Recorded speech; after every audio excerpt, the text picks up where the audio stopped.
किसी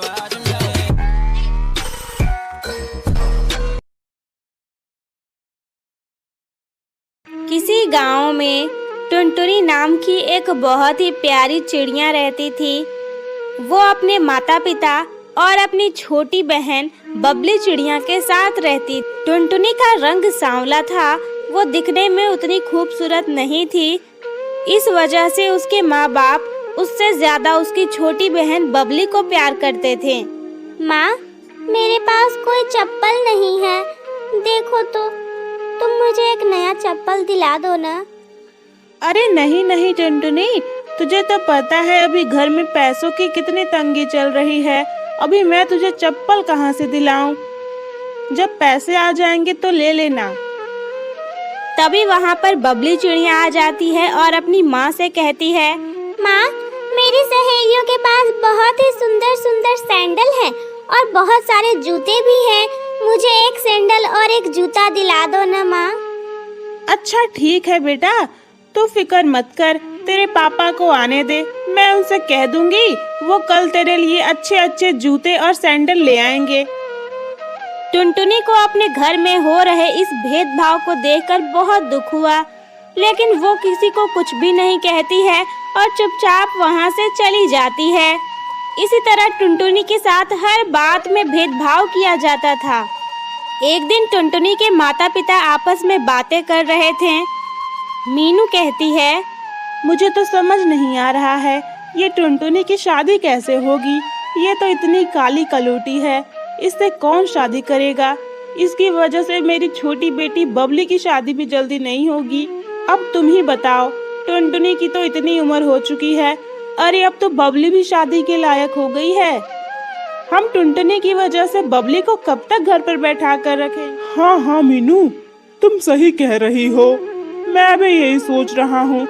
इसी बात की फिक्र तो मुझे भी हो रही है। अगर हमने छोटी बेटी की शादी पहले कर दी तो लोग ताने मारेंगे, कहेंगे कि बड़ी बेटी घर में बैठी है और छोटी बेटी की शादी पहले ही कर दी। टुनटुनी सारी बातें सुन लेती है। वो अपने पिता से कहती है, पिताजी, माँ, आप दोनों फिक्र क्यों कर रहे हैं? मुझे इस बात से कोई दिक्कत नहीं है। मैं नहीं चाहती कि मेरी वजह से मेरी छोटी बहन की जिंदगी भी उजड़ जाए। आप लोग उसके लिए लड़का देखकर उसकी शादी करवा दीजिए। मुझे कोई दिक्कत नहीं है। और लोगों का क्या है, उनका तो काम ही है कहना। उन्हें कहने दीजिए। वैसे भी मुझे अभी शादी नहीं करनी है। माफ करे टुनटुनी बेटा, हमें ऐसा नहीं कहना चाहिए, लेकिन हम क्या करें? ये तो सच्चाई है, ये तू भी जानती है। तू काली है, इस वजह से तुझे कोई पसंद नहीं करता है। सभी तुझे इनकार कर देते हैं। अब हम तेरी वजह से बबली को कब तक बैठा कर रखेंगे बेटा? माँ, आपको सफाई देने की कोई जरूरत नहीं है। मैं आप दोनों की बात समझ रही हूँ। मुझे कोई दिक्कत नहीं है। आप बबली के लिए अच्छा सा लड़का देखकर उसकी शादी कर दीजिए। कुछ दिन ऐसे ही बीत जाते हैं। एक दिन की बात है, टुनटुनी की बुआ उसके घर आती है। टुनटुनी की बुआ पिंकी चिड़िया अपने भाई बबलू कबूतर से कहती है, अरे बबलू भैया, मैं यहाँ एक रिश्ते का प्रस्ताव लेकर आई हूँ तुम्हारे पास। अरे मेरे रिश्तेदार में एक लड़का है जिसकी शादी के लिए लड़की खोज रहे हैं। तुम्हारे घर तो दो जवान बेटियाँ हैं। माफ करना, लेकिन टुनटुनी की शादी तो नहीं हो पाएगी। वो तो बहुत काली है, उसे तो लड़का पसंद नहीं करेगा। लेकिन तुम्हारी छोटी बेटी बबली की शादी हो सकती है। तुम एक काम क्यों नहीं करते, तुम बबली की शादी कर दो उससे। तुम कहोगे तो मैं उसे कल यहाँ बबली को देखने के लिए बुला लूंगी। ये तो बहुत अच्छी बात है पिंकी, हम भी बबली के लिए अच्छा लड़का ढूंढ रहे हैं। चल एक काम कर, तू उसे कल बुला ले। ठीक है भैया, मैं घर जाकर उसे बोल दूंगी। वो कल तुम्हारी बेटी को देखने आ जाएगा। टुनटुनी की बुआ चली जाती है। अगले दिन टुनटुनी और उसकी छोटी बहन बबली चिड़िया दोनों एक बगीचे में बैठे हुए थे। बबली चिड़िया को टुनटुनी के साथ रहना पसंद नहीं था, इसलिए वो उससे बहुत दूर बैठी हुई थी। तभी बबली के पास एक छोटी चिड़िया आती है और कहती है, दीदी, मुझे खाने को कुछ दे दो। तुम तो दिखने में काफी अमीर लग रही हो। मुझे कुछ दे दो, मुझे बहुत भूख लगी है। मैंने 2 दिन से कुछ भी नहीं खाया है, मेरी मदद करो। ओहो, पता नहीं तुम जैसे लोग कहाँ से आ जाते हैं। अच्छा खासा शरीर है तुम्हारा, ये नहीं कि कुछ काम करके पैसे कमाए तो भीख मांगने आ जाते हो। चलो भागो यहाँ से, मुझे तुम जैसे गरीब लोगों से नफरत है, नफरत। भाग जाओ यहाँ से, जाओ यहाँ से। ये सभी चीजें भोला कबूतर देख रहा था। भोला कबूतर वही लड़का था जिससे टुनटुनी की बुआ बबली की शादी लगवा रही थी।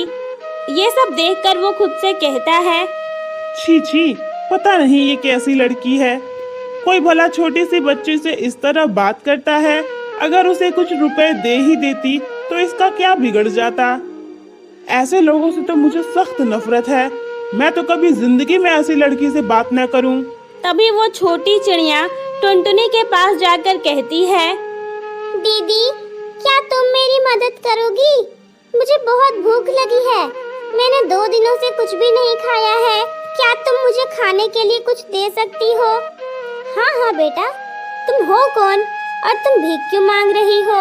दीदी, मेरा इस दुनिया में कोई भी नहीं है, मेरे माता पिता नहीं हैं, तो मैं क्या करूं? मेरा और कोई है ही नहीं जो मुझे संभाले, तो मुझे अपना पेट भरने के लिए ये करना पड़ता है। अच्छा, ये लो कुछ फल, ये तुम अपने साथ ले जाओ और खा लो। मेरे पास तो यही है, इसलिए मैं तुम्हें बस यही दे पाऊंगी। माफ करना बच्ची, लेकिन मेरे पास पैसे नहीं हैं। कोई बात नहीं दीदी, आपने मेरी मदद की, यही बहुत बड़ी बात है। मैं भगवान से दुआ करूंगी कि वो तुम्हारी सारी मुरादें पूरी कर दे, तुम्हारी जिंदगी में खुशियां ही खुशियां भर जाएं और तुम बहुत खूबसूरत हो जाओ। तुम दुनिया की सबसे खूबसूरत पक्षी लगोगी। इतना कहकर वो छोटी चिड़िया वहाँ से चली जाती है। टुनटुनी को उसकी बात का कोई मतलब समझ नहीं आता। टुनटुनी तो बस इसी बात से खुश हो जाती है कि वो किसी की मदद कर पाई। वाह, ये हुई ना बात। इसका रंग भले ही सांवला है, लेकिन इसका दिल बहुत खूबसूरत है। इसने उस छोटी बच्ची की मदद की, और ये इतनी खूबसूरत है, लेकिन फिर भी उसने उसकी कोई मदद नहीं की। इसीलिए तो कहता हूँ मैं, खूबसूरती तो मन से होती है, तन से नहीं। खैर, अब चलो चलते हैं उस लड़की को देखने जिसे मैं देखने आया हूँ। पता नहीं वो कैसी लड़की होगी। अगर वो लड़की इस लड़की की तरह मन से साफ होगी तो मुझे उसके तन से कोई मतलब नहीं, मैं तो उसी से शादी कर लूंगा। ऐसा कहकर भोला कबूतर वहाँ से चला जाता है। इधर टुनटुनी और बबली भी अपने घर पहुँच जाते हैं। भोला कबूतर घर ढूंढते ढूंढते उनके घर पहुँच जाता है। उसे देखते ही बबलू कबूतर कहता है, अरे, क्या तुम वही हो जिसे मेरी बहन पिंकी ने भेजा है मेरी लड़की देखने के लिए? हाँ हाँ अंकल, मैं वही हूँ। मेरा नाम भोला कबूतर। आओ बेटा, यहाँ बैठो, खड़े क्यों हो? जल्दी आ जाओ।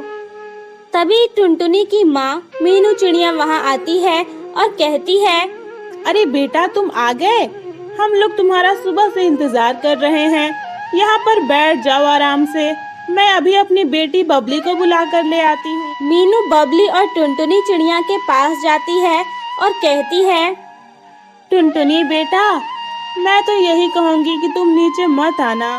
मैं नहीं चाहती कि तुम्हें बेइज्जती महसूस हो, इसलिए तुम नीचे मत आना बेटा। बबली बेटा, नीचे चलो, लड़का तुम्हें देखने आ गया है, वो तुम्हारी राह देख रहा है, जल्दी चलो। ठीक है माँ, मैं नीचे नहीं आऊंगी, मुझे एक काम है, मुझे बगीचे में जाकर बैठना है। मैं जा रही हूँ, वहीं अपना काम कर लूंगी। ठीक है बेटा, तुम बगीचे में ही चली जाओ। मीनू चिड़िया बबली को लेकर आ जाती है। उसे देखते ही भोला कबूतर आग बबूला हो जाता है और कहता, क्या मुझे इस लड़की से शादी करनी है? ये तो मैं कभी नहीं करूँगा। मुझे ऐसी लड़कियों से सख्त नफरत है जो गरीबों की मदद नहीं कर सकते। ये सिर्फ दिखने में ही खूबसूरत है, इसका असली रंग तो मैं कब की देख चुका हूँ। अरे अरे बेटा, ये तुम क्या कह रहे हो? मेरी बेटी तो बहुत अच्छी है, देखो तो इसका रंग बिल्कुल दूध की तरह साफ है। ये कितनी सुंदर है, तुम दोनों की जोड़ी तो बहुत अच्छी लगेगी। माफ करिएगा आंटी जी, लेकिन मैं ऐसी लड़की से बिल्कुल भी शादी नहीं कर सकता। जो सिर्फ दिखने में ही खूबसूरत हो। इसका मन बहुत काला है। मैंने इसका सच पहले ही देख लिया है। मैं चलता हूँ, मुझे इस लड़की से शादी नहीं करनी। तभी टुनटुनी बगीचे में जाने के लिए नीचे आती है। भोला कबूतर उसे देख लेता है और कहता है, क्या ये लड़की भी यहीं रहती है? इसका मतलब ये दोनों आपकी बेटियां हैं। मैंने इन दोनों का सच देखा है। मुझे आपकी छोटी बेटी पसंद नहीं है। मैं आपकी बड़ी बेटी से शादी करना चाहता हूँ, क्योंकि वो बहुत ही खूबसूरत है। उसका मन बहुत साफ है। इस पर बबली गुस्सा होकर कहती है, ये तुम क्या कह रहे हो? ये तुम्हें किस एंगल से खूबसूरत लगती है? मुझे देखो, मैं कितनी गोरी हूँ, कितनी खूबसूरत हूँ। ये तो काली है। तुम इससे शादी करना चाहते हो? मुझ जैसी खूबसूरत लड़की को छोड़कर तुम इस काली कलूटी से शादी करो? खबरदार, जो तुमने इसे कुछ भी कहा तो मैं शादी इसी से करूँगा, और ये मेरा आखिरी फैसला है। दोबारा तुमने कुछ बोला तो मुझसे बुरा और कोई नहीं होगा। भोला कबूतर टुनटुनी के पास जाता है। जैसे ही वो टुनटुनी को छूता है, एक जादू हो जाता है। टुनटुनी बहुत ही खूबसूरत और गोरी हो जाती है। वो अपनी छोटी बहन बबली से भी ज्यादा सुंदर हो जाती है। तभी टुनटुनी को बगीचे में मिली उस छोटी चिड़िया की बात याद आती है, जिसने कहा था कि वो बहुत ही खूबसूरत हो जाएगी। टुनटुनी को समझ आ जाता है कि वो कोई मामूली चिड़िया नहीं थी, वो कोई देवी थी जो उसे आशीर्वाद देने आई थी। टुनटुनी बेटा, मुझे माफ कर दो। मैं तुम्हारा पिता होते हुए भी अपनी दोनों बेटियों में फर्क करता रहा। तुम काली थी, इसलिए मैं तुमसे प्यार नहीं कर रहा था। मुझे माफ कर दो बेटा, मुझे ऐसा नहीं करना चाहिए था। चाहे तुम गोरी हो या काली, तुम हो तो मेरी ही बेटी ना। मुझे ऐसा नहीं करना चाहिए था। मैंने भी लोगों की जैसा ही किया। मुझे माफ कर दो। आज मुझे अपनी गलती का एहसास हो गया है। आज भोला के आने से मुझे ये समझ आ गया है कि तन की खूबसूरती से कोई मतलब नहीं, मन खूबसूरत होना चाहिए। हाँ हाँ बेटा, मुझे भी माफ कर दो। मैंने इस बबली को बहुत प्यार दिया, इसी वजह से ये सिर पर चढ़ गई है और इसे नहीं पता कि इसे अपने बड़ों की इज्जत कैसी करनी चाहिए। इसने तुम्हारे बारे में बहुत बुरा भला बोला है। नहीं नहीं माँ, मुझे बबली से कोई शिकायत नहीं है। उसे बस थोड़ा गुस्सा आ गया था। उसे माफ कर दो। मुझे आप दोनों से भी कोई शिकायत नहीं है। मैं आप दोनों को यही समझाना चाहती थी कि तन की खूबसूरती से फर्क नहीं पड़ता, मन खूबसूरत होना चाहिए। और आज आप दोनों को ये बात समझ आ गई है। मुझे इस बात की बहुत खुशी है। टुनटुनी दीदी, मुझे माफ कर दो। मैंने तुम्हारे बारे में बहुत गलत बोला। मैंने ये सब बोला और तुमने मुझे माफ कर दिया। तुम बहुत अच्छी हो। फिर क्या था, सभी टुनटुनी और भोला की शादी के लिए मान जाते हैं और टुनटुनी और भोला की शादी हो जाती है। फिर वो दोनों खुशी खुशी रहने लगते हैं।